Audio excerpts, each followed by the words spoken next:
conférence d'Évian, où il y a 30 pays qui sont convoqués, où Hitler leur dit bon, bah, prenez les Juifs chez vous, et personne n'en veut, même les États-Unis. Au contraire, ils mettent des restrictions en disant non, non, on veut pas de Juifs chez nous. En fait, personne n'en veut. Non, on n'a pas de problème. C'est les Israéliens, ils ont dit bon, bah, écoutez, chez nous, on n'a pas de problème de racisme, donc vous gardez vos Juifs, nous, on n'en veut pas. Il n'y a que le Costa Rica. Voilà, le Costa Rica et un autre pays aussi. La République dominicaine. Voilà. La République dominicaine, elle dit nous, on veut bien prendre des Juifs. Simplement pour aller au Costa Rica à l'époque, il faut quand même 2 mois de pirogue. C'est compliqué, quoi.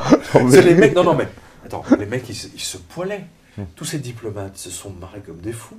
C'était une insulte aux Juifs.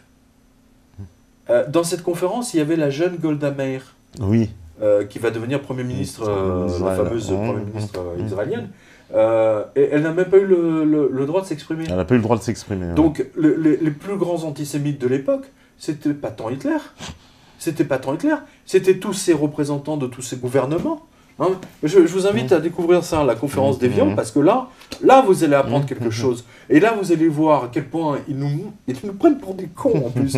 Ils nous votent toutes ces lois mémorielles, alors qu'ils ont été les premiers.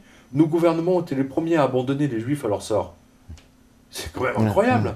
Oui, parce que Hitler leur demande en disant prenez-les dans votre pays. Hitler leur dit écoutez, prenez mes Juifs, j'en veux plus. Je leur paye la croisière en première classe s'il le faut. C'est ce qu'il a dit. Hein, il a dit à tous les diplomates à l'époque à Berlin. Il était très clair là-dessus. Et d'ailleurs, il était persuadé qu'il allait. Que les Juifs allaient être accueillis en Angleterre ou aux États-Unis surtout. Et Franklin Roosevelt n'en voulait pas. Ouais. Carrément, ils vont carrément prendre des mesures pour empêcher.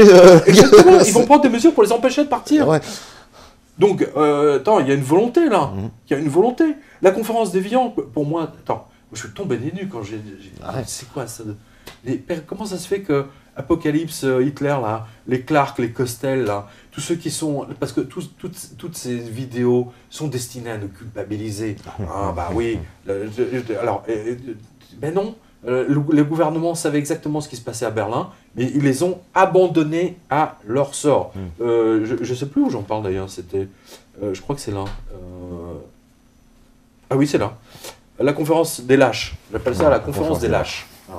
La conférence d'Évian, là, c'est en page 72. Hein, donc, voilà.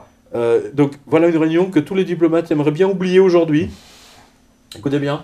Entre le 6 et le 15 juin 1938, les représentants de 32 pays, donc c'est pas rien, hein, c'est pas 4 pays, hein, c'est 32. 32. Et 20 associations humanitaires. Il y a peut-être la LICRA. Hein, au passage. Et toute la pleureuse là, de racistes, SOS racistes, machin. Touche pas donc, 32 pays et 20 associations humanitaires se sont rassemblés à l'hôtel Royal d'Évian.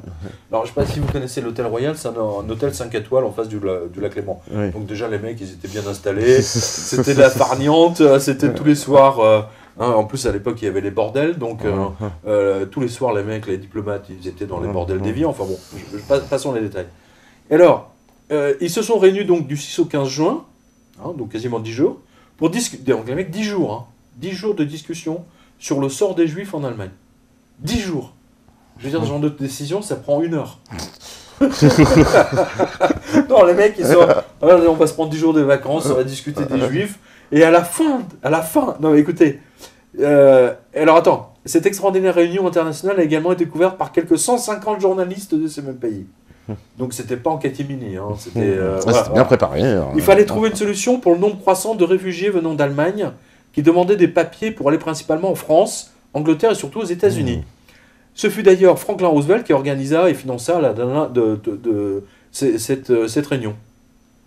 Dès le départ, la réunion fut celle des hypocrites qui, par leur décision unique, bien qu'ils fussent parfaitement informés des plans d'Hitler et de ce qui se passait dans les rues allemandes, allaient laisser les massacres se perpétrer en Allemagne pendant plus de 7 ans. On est en 1938. La guerre n'est pas encore déclarée. 1938.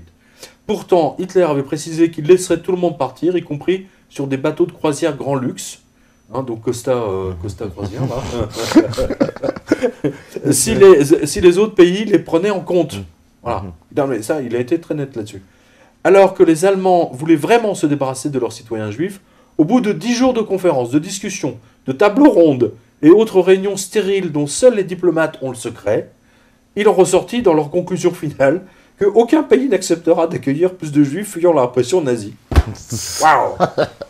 Voilà, et aujourd'hui on vous dit, oui, les Français sont racistes, les Arabes détestent les Juifs, et patati et patata.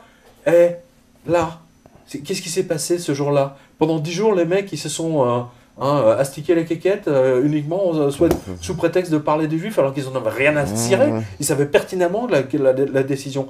La pire des décisions, c'était celle-là. Et cette décision de la conférence d'Évian allait déclencher l'Holocauste.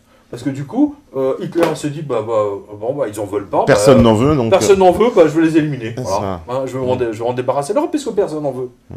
C'était un blanc-seing qui lui a été donné. Mais ça, personne ne vous en parle, de la conférence d'Évian. Parce qu'on pourrait presque dire qu'il a voulu trouver une solution, quand même. Puis c'est ça, oui, il a trouvé la première solution. La première solution. Pour pas qu'il y ait d'équivoque. Après, ils ont mis en place la deuxième solution. Et ça, malheureusement... le plan B. Mais je veux dire, là, ils auraient accepté 32 pays. Ils disent, écoutez, je ne sais même pas combien il y avait de juifs en Allemagne. Divisé par 32 pays, ça ne faisait pas grand-chose. Ventilé sur les États-Unis, l'Angleterre, la France, etc. Tout le monde s'en sortait... on va dire, sain et sauf. 15 000 personnes, sain et sauf. Ben non. La conférence d'Évian, c'est la trahison absolue des Juifs par tous les gouvernements. Voilà. Et d'ailleurs, c'est marrant parce que même les Juifs ne le savent pas, ça, ou très peu. Très peu sont au courant de ça. Parce qu'ils sont très... évidemment, tous les gouvernements, personne ne va renseigner ça. Non, on préfère le faire oublier. On préfère l'oublier, oui, en effet.